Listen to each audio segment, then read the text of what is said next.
Okay, let's drift off to sleep. Today you'll be listening and dozing off on a warm afternoon at Grandma and Grandpa's at Gull Harbor.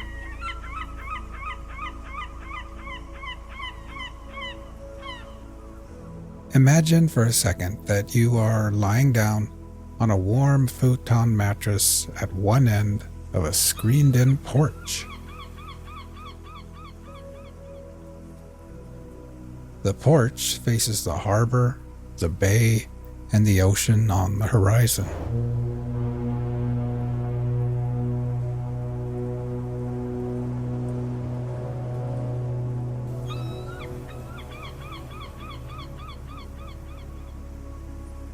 The mattress is nestled into a corner and is part of a cozy little reading nook prepared just for kids.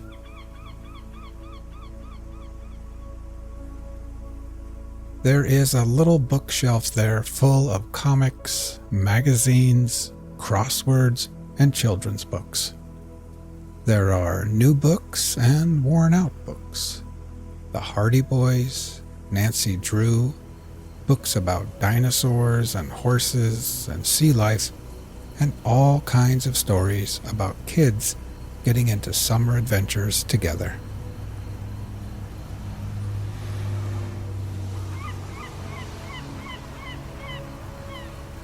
A blue plastic and white transistor radio sits next to a stack of puzzles and board games.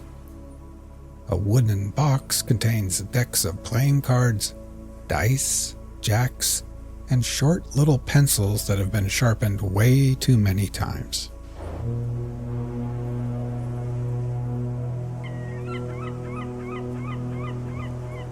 Now, while imagining laying here, let's get nice and relaxed. First, close your eyes and just become aware of your breathing, feeling your chest gently rise and fall again.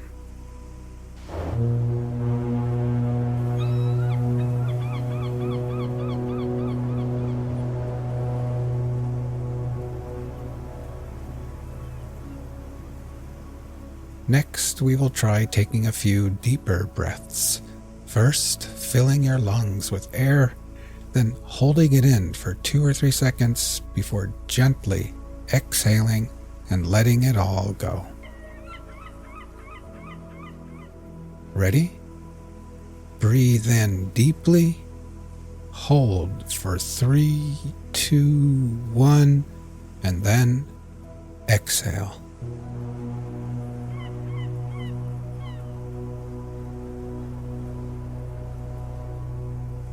One more time. Breathe in deeply, hold for 3, 2, 1, and exhale.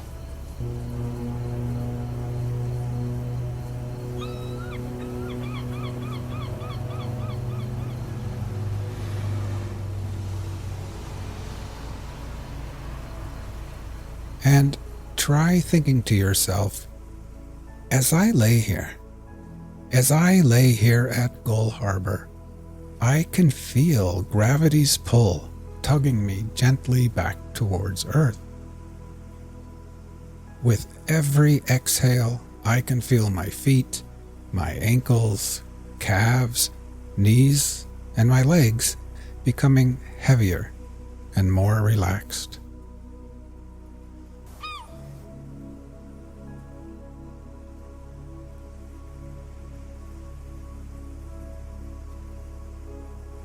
Now you can feel the cool, salty ocean air on your skin.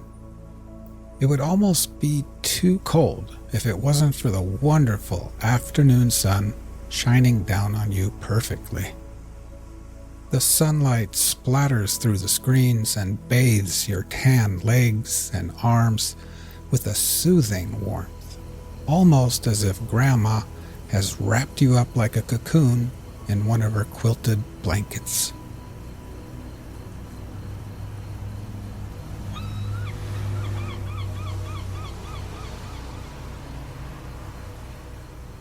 Inside the house, the TV is on, and you can hear Grandma and Grandpa moving around after lunch. Dr. James Whitcomb Brawler. Brawler, huh? It rhymes with B-R-O-W-E-R.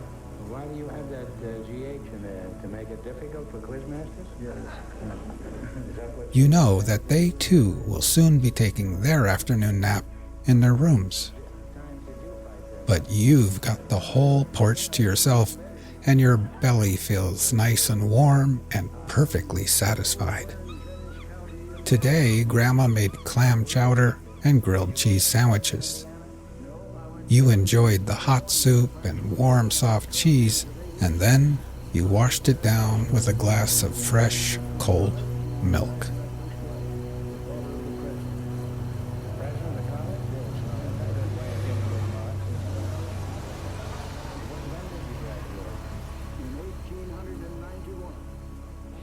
Now, try taking a few more deep breaths. First, filling your lungs with air, holding it there briefly before gently exhaling and letting it all go. Ready? Breathe in deeply, hold for 3, 2, 1, and then exhale.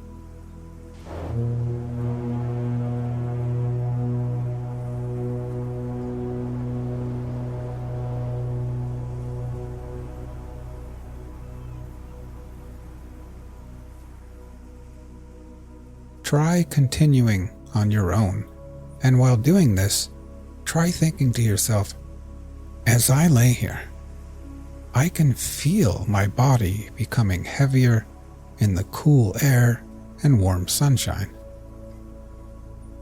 With each exhale, I can feel my hands and arms and my torso becoming heavier and heavier and more relaxed.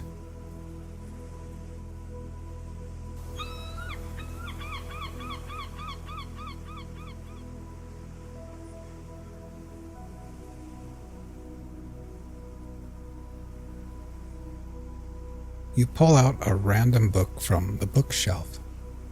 This one is called Summer Friends, and on the cover is a picture of a little girl in a red dress with white polka dots. She's sitting in grass with flowers all about, and she's shaking the paw of a bunny rabbit while a white duck looks on and a little frog jumps through the air. You decide that you're just too sleepy to read right now, so you set the book down and lay back and think about the day. It's no wonder you're sleepy and tired. In the morning, after breakfast, Grandma rubbed coconut-scented sunscreen on your face and arms, and then Grandpa took you with him in the old rusty truck to the hardware store. There he drank coffee and laughed with old bearded men wearing high rubber boots.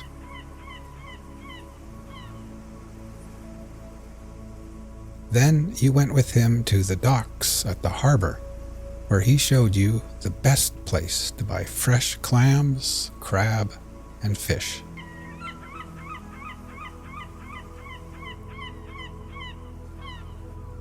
The docks were bustling with activity. Wooden boats creaked against the tide, fishermen shouted to one another, and the air was thick with the scent of salt water, fresh fish, and diesel.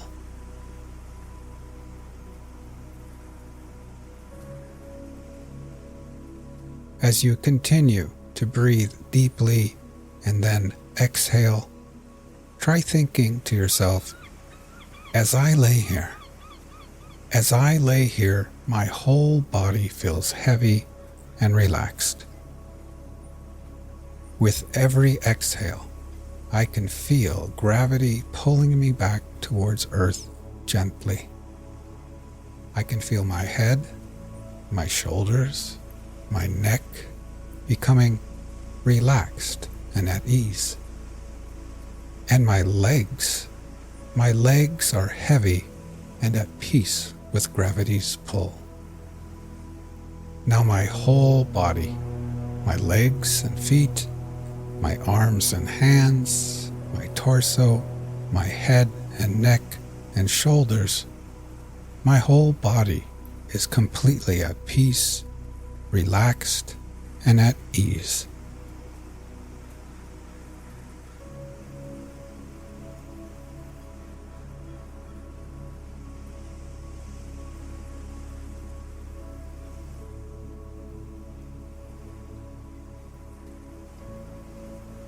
In the late morning, after coming back to the house with Grandpa, you had borrowed his binoculars and walked up Whalebone Hill, where you could see everything far and wide. The little town of Gull Harbor, the fishing boats and ships at sea, the car ferry full of tourists headed to the islands, the seagulls, and kids riding bikes and scooters along the streets below. Then, up on Whalebone Hill, you had finally flown your brand new kite, a beautiful purple kite with a long white tail. It climbed higher and higher and higher through the coastal winds, tugging on your tired arms like a heavy fish on the end of the line.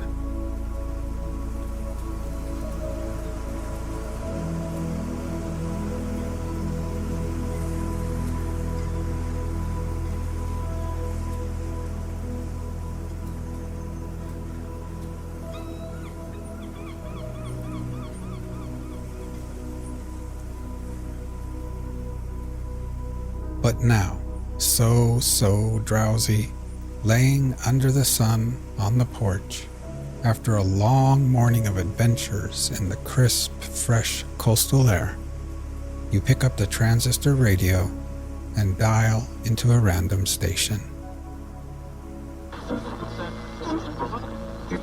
The Oversoul by Ralph Waldo Emerson.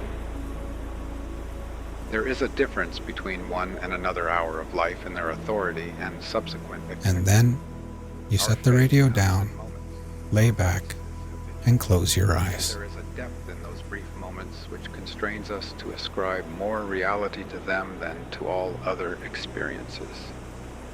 For this reason, the argument which is always forthcoming to silence those who conceive extraordinary hopes of man, namely the appeal to experience, is forever invalid and vain.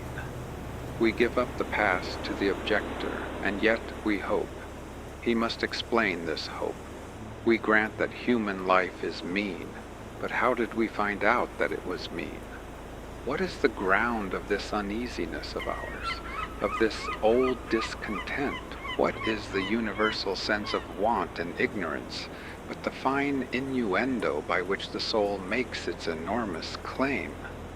Why do men feel that the natural history of man has never been written, but he is always leaving behind what you have said of him, and it becomes old, and books of metaphysics worthless?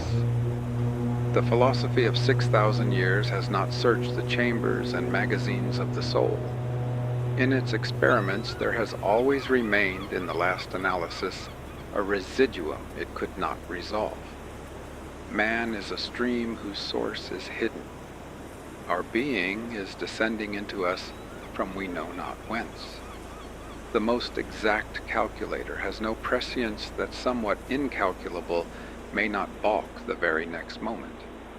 I am constrained every moment to acknowledge a higher origin for events than the will I call mine. As with events, so is it with thoughts. When I watch that flowing river, which out of regions I see not, pours for a season its streams into me, I see that I am a pensioner, not a cause, but a surprised spectator of this ethereal water. That I desire and look up, and put myself in the attitude of reception, but from some alien energy the visions come. The supreme critic on the errors of the past and the present and the only prophet of that which must be, is that great nature in which we rest as the earth lies in the soft arms of the atmosphere, that unity, that oversoul, within which every man's particular being is contained and made one with all other, that common heart of which all sincere conversation is the worship, to which all right action is submission, that overpowering reality which confutes our tricks and talents and constrains everyone to pass for what he is and to speak from his character and not from his tongue, and which evermore tends to pass into our thought and hand and become wisdom and virtue and power and beauty. We live in succession, in division, in parts, in particles. Meantime, within man is the soul of the whole, the wise silence, the universal beauty to which every part and particle is equally related, the eternal one. And this deep power in which we exist, and whose beatitude is all accessible to us, is not only self-sufficing and perfect in every hour, but the act of seeing and the thing seen, the seer and the spectacle, the subject and the object are one.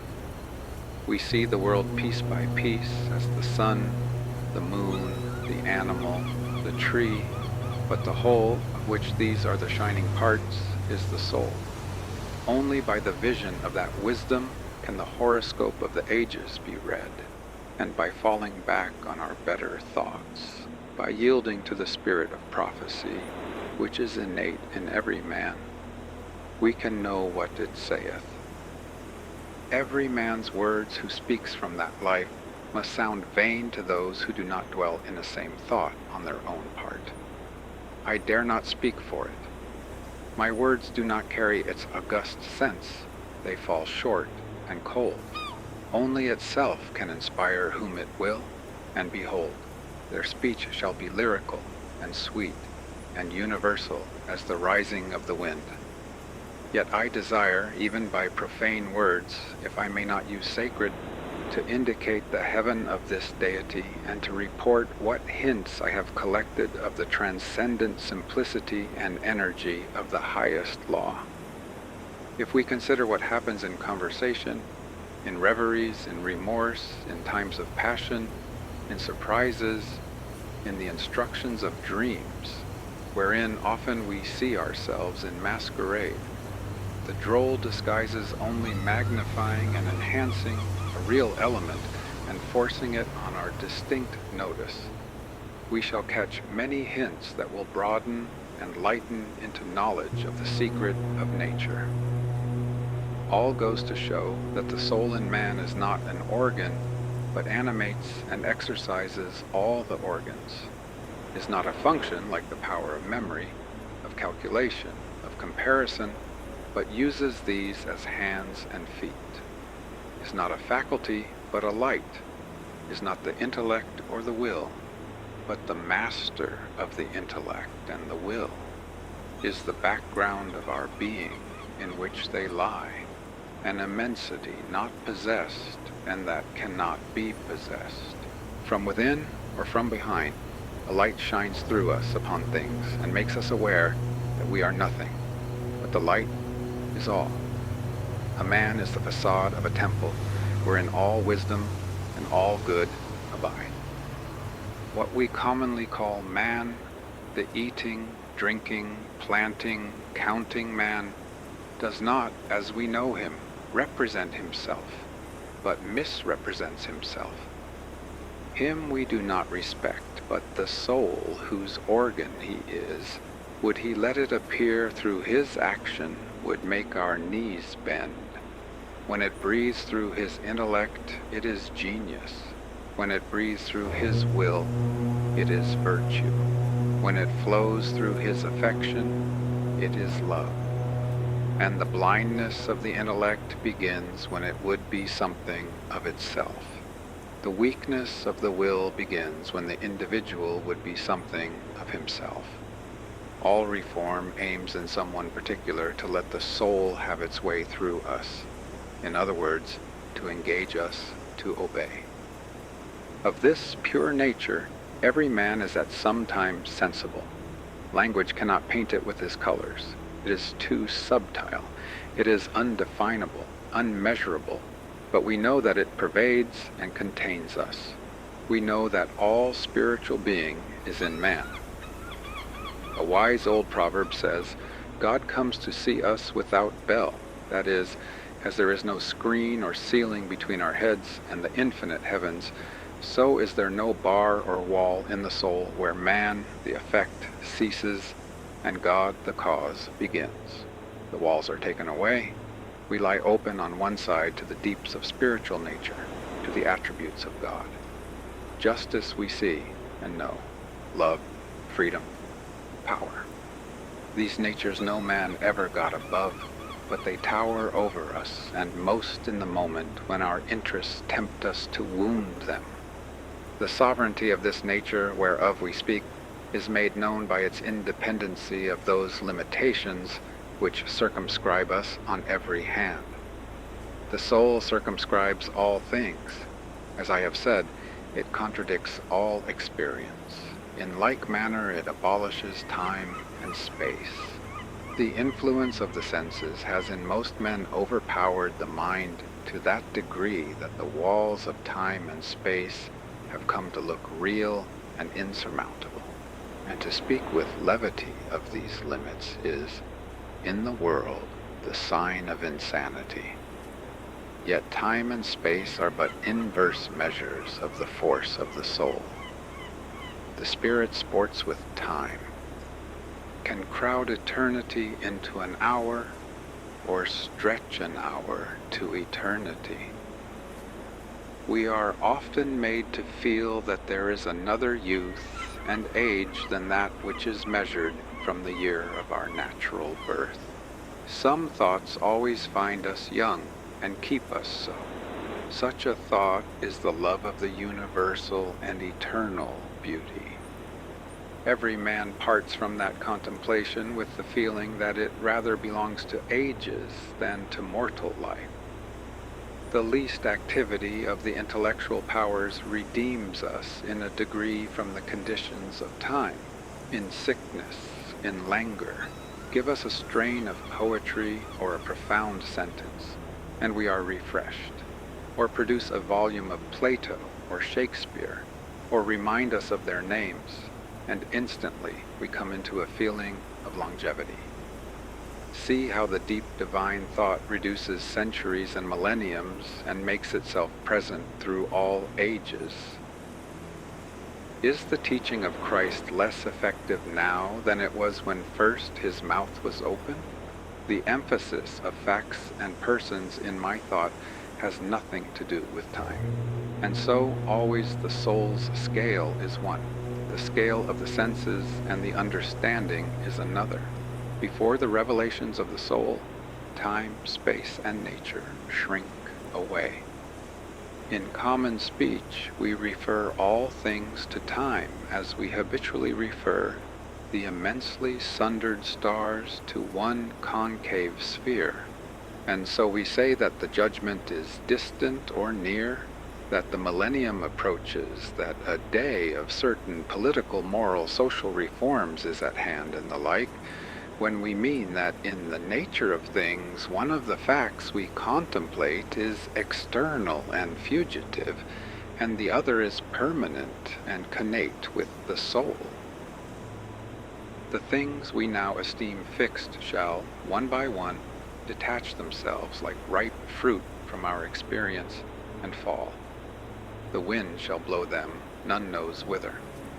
The landscape, the figures, Boston, London, are facts as fugitive as any institution past, or any whiff of mist or smoke, and so is society, and so is the world. The soul looketh steadily forwards, creating a world before her, leaving worlds behind her. She has no dates, nor rights, nor persons, nor specialties, nor men. The soul knows only the soul. The web of events is the flowing robe in which she is clothed. after its own law, and not by arithmetic is the rate of its progress to be computed. The soul's advances are not made by gradation, such as can be represented by motion in a straight line, but rather by ascension of state, such as can be represented by metamorphosis, from the egg to the worm, from the worm to the fly. The growths of genius are of a certain total character that does not advance the elect individual first over John, then Adam, then Richard, and give to each the pain of discovered inferiority. But by every throe of growth, the man expands there where he works, passing at each pulsation classes, populations of men. With each divine impulse, the mind rends the thin rinds of the visible and finite and comes out into eternity and inspires and expires its air. It converses with truths that have always been spoken in the world and becomes conscious of a closer sympathy with Zeno and Ariane than with persons in the house. This is the law of moral and of mental gain. The simple rise as by specific levity, not into a particular virtue, but into the region of all the virtues. They are in the spirit which contains them all. The soul requires purity, but purity is not it. Requires justice, but justice is not that. Requires beneficence, but is somewhat better. So that there is a kind of dissent and accommodation felt when we leave speaking of moral nature to urge a virtue which it enjoins. To the well-born child all the virtues are natural and not painfully acquired. Speak to his heart, and the man becomes suddenly virtuous. Within the same sentiment is the germ of intellectual growth, which obeys the same law.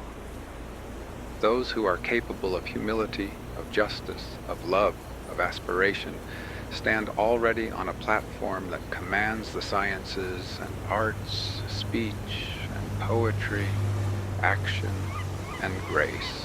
For whoso dwells in this moral beatitude already anticipates those special powers which men prize so highly.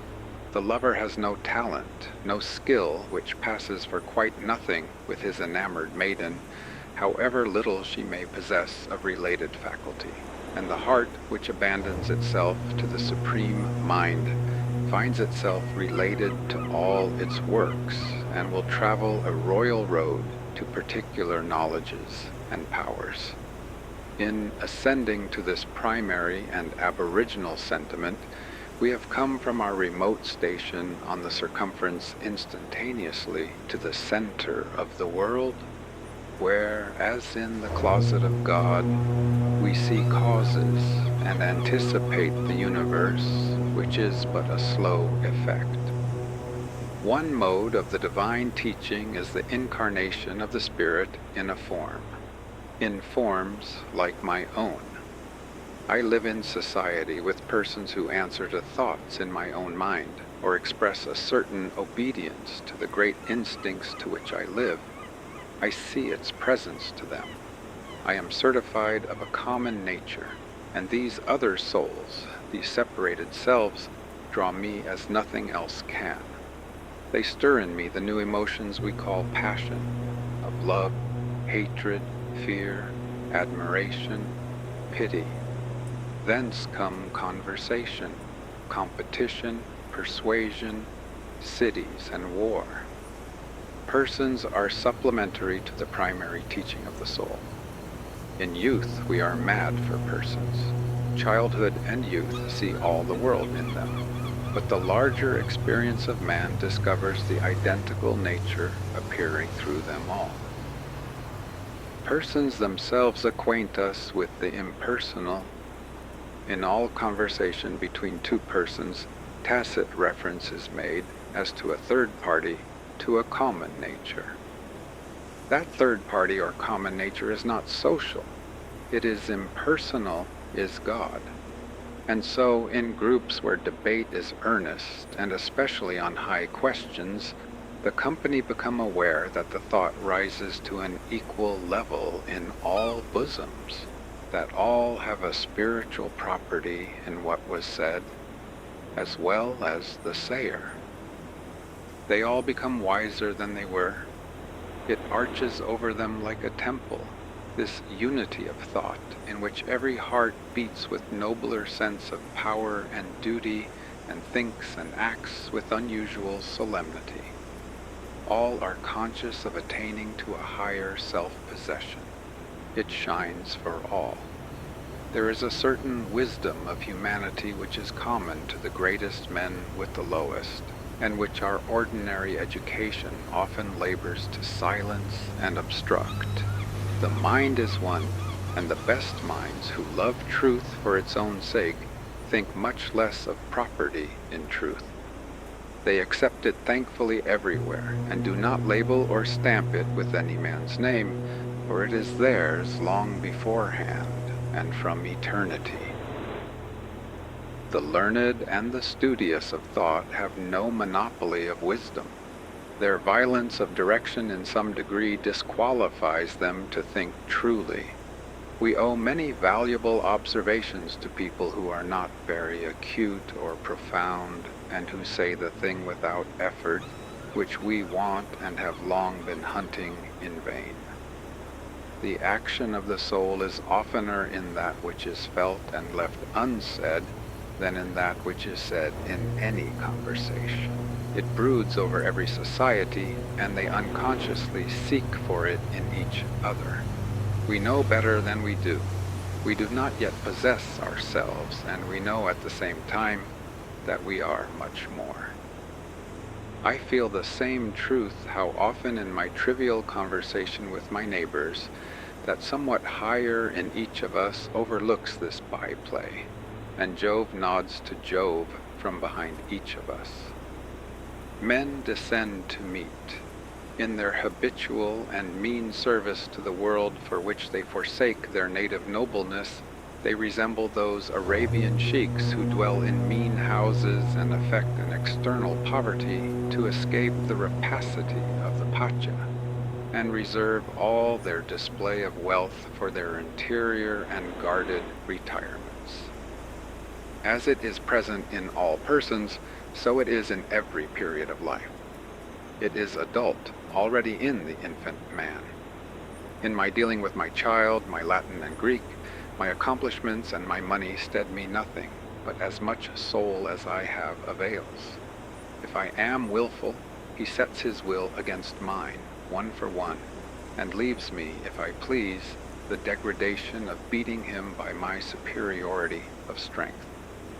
But if I renounce my will and act for the soul, setting that up as umpire between us two, out of his young eyes looks the same soul. He reveres and loves with me. The soul is the perceiver and revealer of truth. We know truth when we see it. Let skeptic and scoffer say what they choose. Foolish people ask you, when you have spoken what they do not wish to hear, how do you know it is truth and not an error of your own? We know truth when we see it from opinion, as we know when we are awake that we are awake. It was a grand sentence of Emanuel Swedenborg, which would alone indicate the greatness of that man's perception. It is no proof of a man's understanding to be able to confirm whatever he pleases, but to be able to discern that what is true, and that what is false. This is the mark and character of intelligence.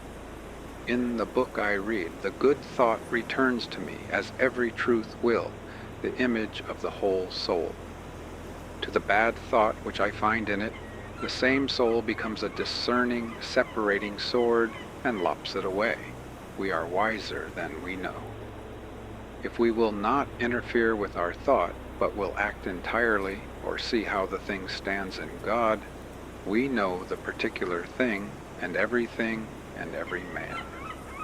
For the Maker of all things and all persons stands behind us and casts his dread omniscience through us over things. But beyond this recognition of its own in particular passages of the individual's experience, it also reveals truth. And here we should seek to reinforce ourselves by its very presence, and to speak with a worthier, loftier strain of that advent. For the soul's communication of truth is the highest event in nature, since it then does not give somewhat from itself, but it gives itself, or passes into, and becomes that man whom it enlightens, or in proportion to that truth he receives, it takes him to itself. We distinguish the announcements of the soul, its manifestations of its own nature, by the term revelation. These are always attended by the emotion of the sublime, for this communication is an influx of the divine mind into our mind. It is an ebb of the individual rivulet before the flowing surges of the sea of life.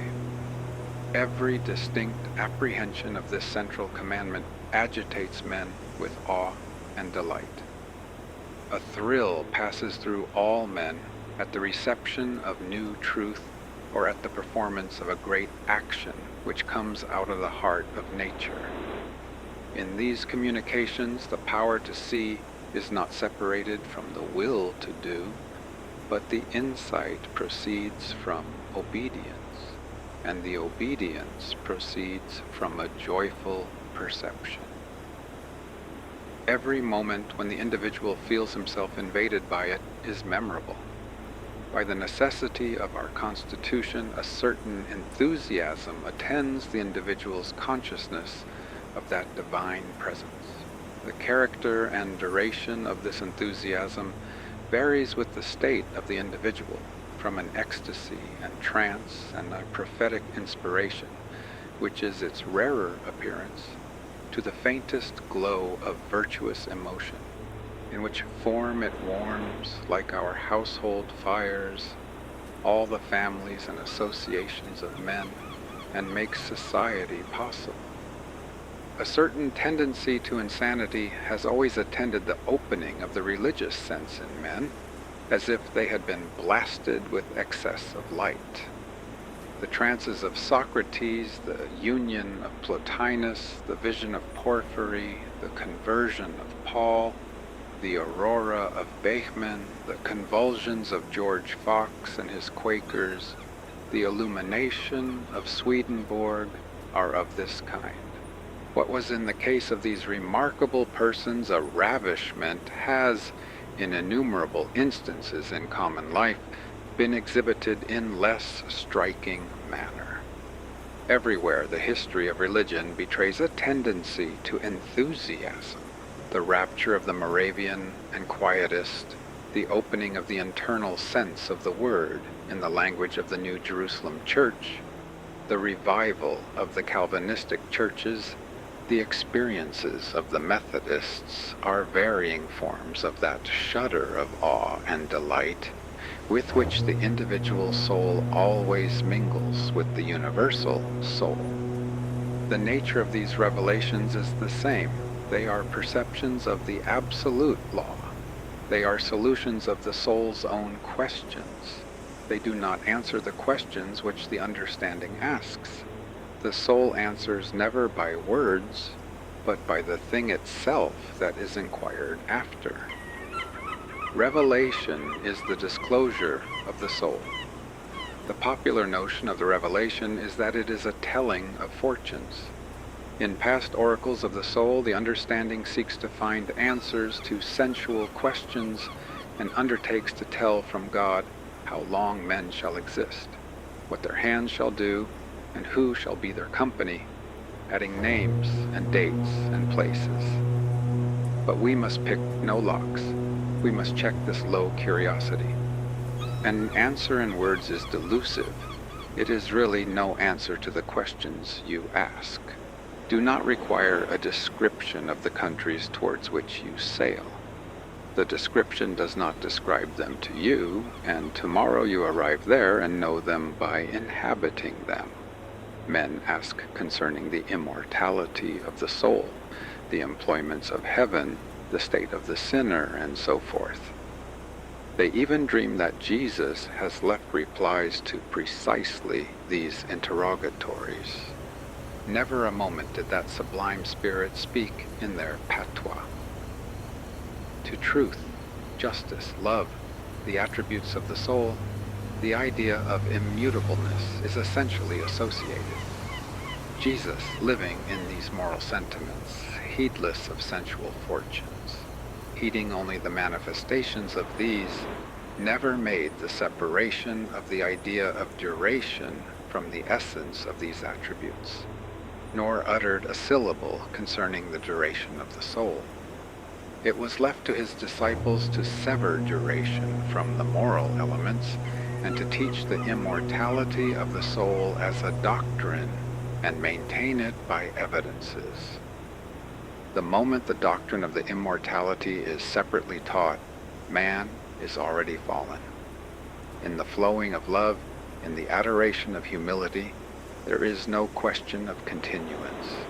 No inspired man ever asks this question or condescends to these evidences, for the soul is true to itself, and the man in whom it is shed abroad cannot wander from the present, which is infinite, to a future which would be finite. These questions which we lust to ask about the future are a confession of sin. God has no answer for them. No answer in words can reply to a question of things. It is not in an arbitrary decree of God, but in the nature of man, that a veil shuts down on the facts of tomorrow. For the soul will not have us read any other cipher than that of cause and effect. By this veil which curtains events, it instructs the children of men to live in today. The only mode of obtaining an answer to these questions of the senses is to forego all low curiosity, and accepting the tide of being which floats us into the secret of nature, work and live, work and live. And all unawares the advancing soul has built and forged for itself a new condition, and the question and the answer are one. By the same fire, vital, consecrating, celestial, which burns until it shall dissolve all things into the waves and surges of an ocean of light, we see and know each other, and what spirit each is of. Who can tell the grounds of his knowledge of the character of the several individuals in his circle of friends? No man. Yet their acts and words do not disappoint him. In that man, though he knew no ill of him, he put no trust. In that other, though they had seldom met, authentic signs had yet passed, to signify that he might be trusted as one who had an interest in his own character. We know each other very well. Which of us has been just to himself, and whether that which we teach or behold is only an aspiration, or is our honest effort also? We are all discerners of spirits. That diagnosis lies aloft in our life or unconscious power. The intercourse of society, its trade, its religion, its friendships, its quarrels, is one wide judicial investigation of character. In full court or in small committee, or confronted face to face, accuser and accused, men offer themselves to be judged. Against their will, they exhibit those decisive trifles by which character is read. But who judges, and what? Not our understanding. We do not read them by learning or craft. No, the wisdom of the wise man consists herein, that he does not judge them. He lets them judge themselves and merely reads and records their own verdict. By virtue of this inevitable nature, private will is overpowered, and maugre our efforts or our imperfections, your genius will speak from you and mine from me. That which we are we shall teach, not voluntarily, but involuntarily. Thoughts come into our minds by avenues which we never left open, and thoughts go out of our minds through avenues which we never voluntarily opened. Character teaches over our head. The infallible index of true progress is found in the tone the man takes.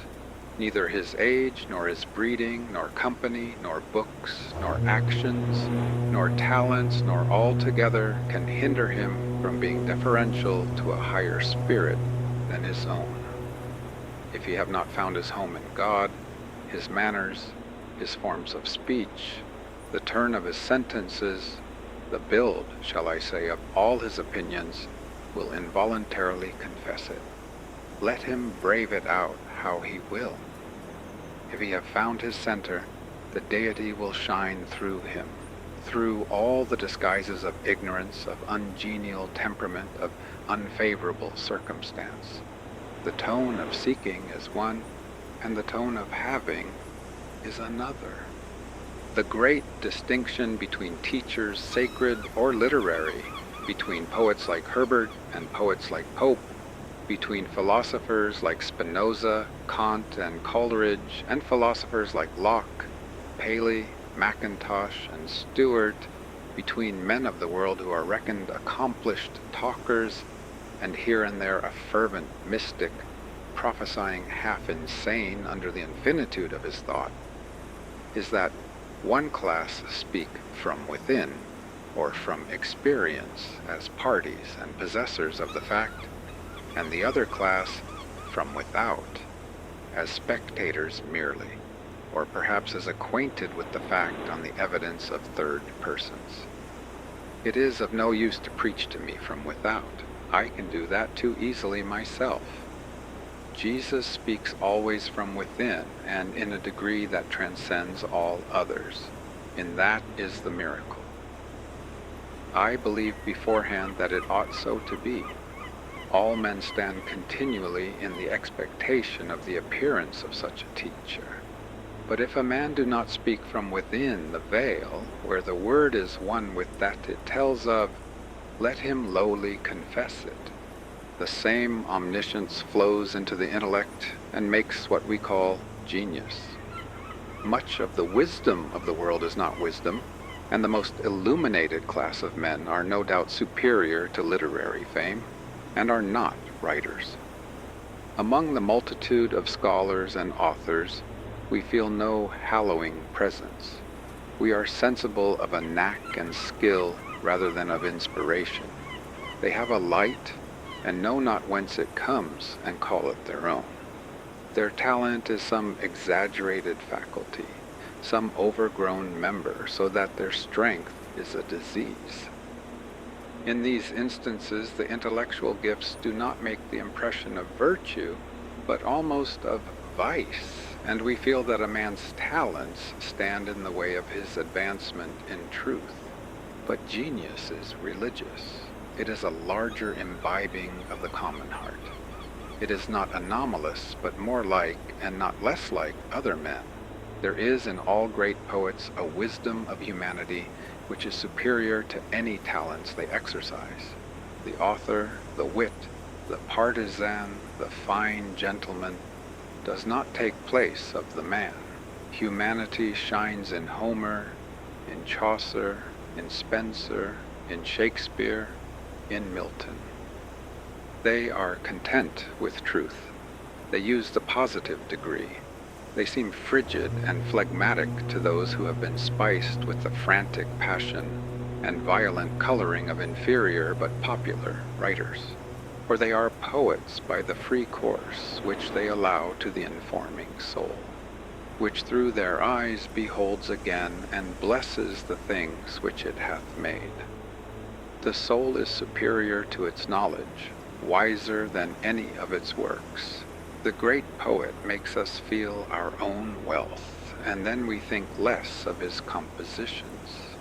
His best communication to our mind is to teach us to despise all he has done. Shakespeare carries us to such a lofty strain of intelligent activity as to suggest a wealth which beggars his own, and we then feel that the splendid works which he has created, and which in other hours we extol as a sort of self-existent poetry, take no stronger hold of real nature than the shadow of a passing traveler on the rock. The inspiration which uttered itself in Hamlet and Lear could utter things as good from day to day forever. Why then should I make account of Hamlet and Lear, as if we had not the soul from which they fell, as syllables from the tongue? This energy does not descend into individual life on any other condition than entire possession.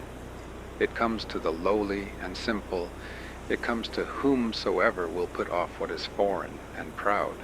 It comes as insight. It comes as serenity and grandeur. When we see those whom it inhabits, we are apprised of new degrees of greatness. From that inspiration, the man comes back with a changed tone. He does not talk with men with an eye to their opinion. He tries them.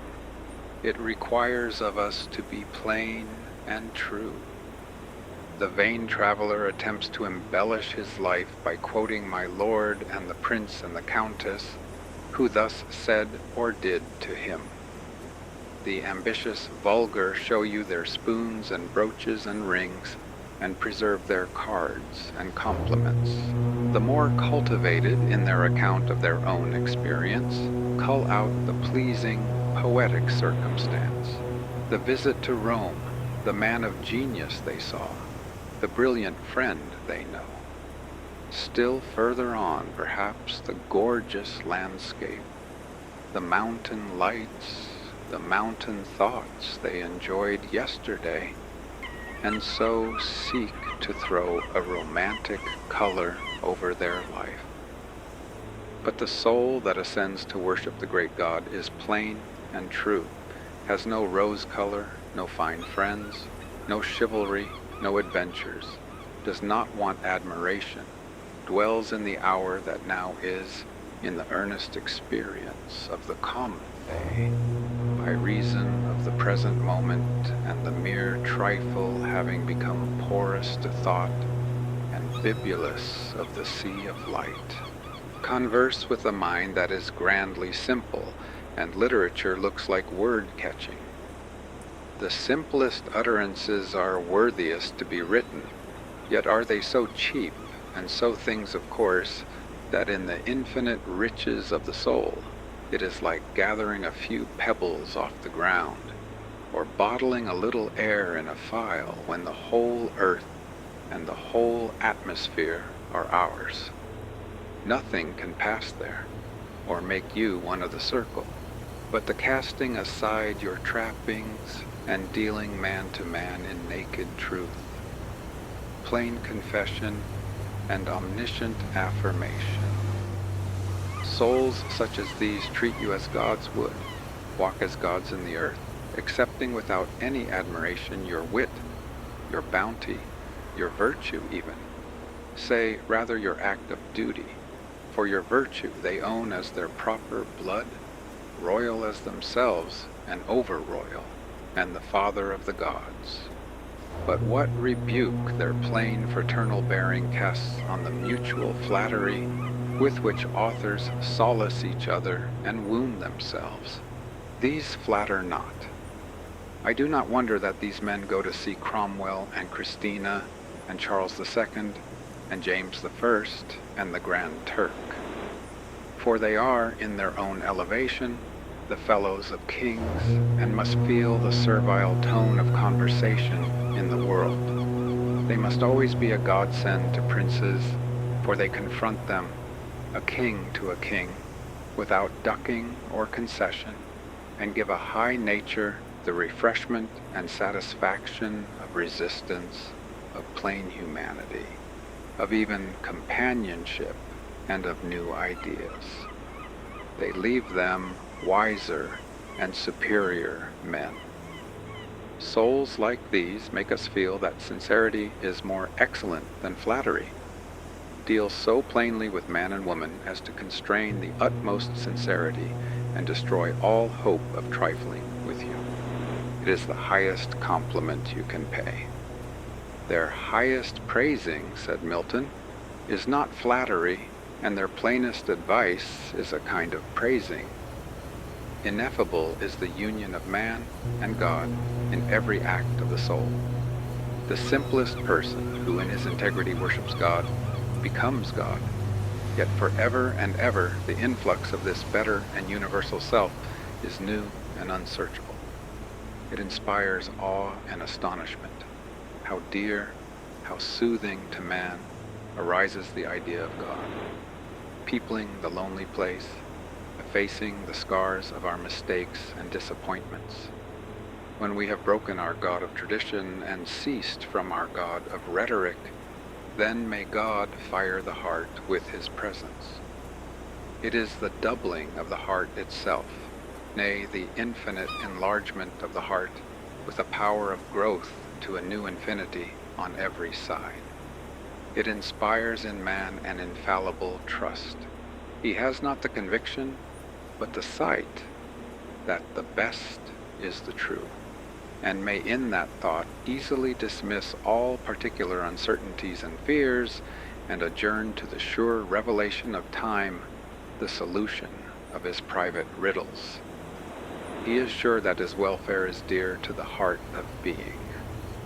In the presence of law to his mind he is overflowed with a reliance so universal that it sweeps away all cherished hopes and the most stable projects of mortal condition in its flood. He believes that he cannot escape from his good. The things that are really for thee gravitate to thee. You are running to seek your friend. Let your feet run, but your mind need not. If you do not find him, will you not acquiesce that it is best you should not find him? For there is a power which, as it is in you, is in him also, and could therefore very well bring you together if it were for the best. You are preparing with eagerness to go and render a service to which your talent and your taste invite you, the love of men and the hope of fame. Has it not occurred to you that you have no right to go unless you are equally willing to be prevented from going? Oh, believe as thou livest that every sound that is spoken over the round world which thou oughtest to hear will vibrate on thine ear. Every proverb, every book, every byword that belongs to thee for aid or comfort shall surely come home through open or winding passages. Every friend whom not thy fantastic will but the great and tender heart in thee craveth shall lock thee in his embrace, and this because the heart in thee is the heart of all. Not a valve, not a wall, not an intersection is there anywhere in nature, but one blood rolls uninterruptedly in endless circulation through all men, as the water of the globe is all one sea, and truly seen, its tide is one. Let man then learn the revelation of all nature and all thought to his heart. This, namely, that the highest dwells with him, that the sources of nature are in his own mind, if the sentiment of duty is there. But if he would know what the great God speaketh, he must go into his closet and shut the door, as Jesus said. God will not make himself manifest to cowards. He must greatly listen to himself, withdrawing himself from all the accents of other men's devotion. Even their prayers are hurtful to him until he have made his own. Our religion vulgarly stands on numbers of believers. Whenever the appeal is made, no matter how indirectly, to numbers, proclamation is then and there made that religion is not. He that finds God a sweet, enveloping thought to him never counts his company. When I sit in that presence, who shall dare to come in? When I rest in perfect humility, when I burn with pure love, What can Calvin or Swedenborg say? It makes no difference whether the appeal is to numbers or to one. The faith that stands on authority is not faith. The reliance on authority measures the decline of religion, the withdrawal of the soul. The position men have given to Jesus now for many centuries of history is a position of authority. It characterizes themselves. It cannot alter the eternal facts. Great is the soul, and plain. It is no flatterer, it is no follower. It never appeals from itself. It believes in itself. Before the immense possibilities of man, all mere experience, all past biography, however spotless and sainted, shrinks away. Before that heaven which our presentiments foreshow us, we cannot easily praise any form of life we have seen or read of. We not only affirm that we have few great men, but absolutely speaking, that we have none, that we have no history, no record of any character or mode of living that entirely contents us. The saints and demigods whom history worships, we are constrained to accept with a grain of allowance, though in our lonely hours we draw a new strength out of their memory, yet pressed on our attention, as they are by the thoughtless and customary, they fatigue and invade. The soul gives itself, alone, original and pure, to the lonely, original and pure, who, on that condition, gladly inhabits, leads, and speaks through it. Then is it glad, young and nimble. It is not wise, but it sees through all things. It is not called religious, but it is innocent. It calls the light its own, and feels that the grass grows and the stone falls by a law inferior to and dependent on its nature. Behold, it saith, I am born into the great, the universal mind. I, the imperfect, adore my own perfect. I am somehow receptive of the great soul, and thereby I do overlook the sun and the stars, and feel them to be the fair accidents and effects which change and pass. More and more the surges of everlasting nature enter into me, and I become public and human in my regards and actions. So come I to live in thoughts and act with energies which are immortal, thus revering the soul and learning, as the ancients said, that its beauty is immense. Man will come to see that the world is the perennial miracle which the soul worketh, and be less astonished at particular wonders.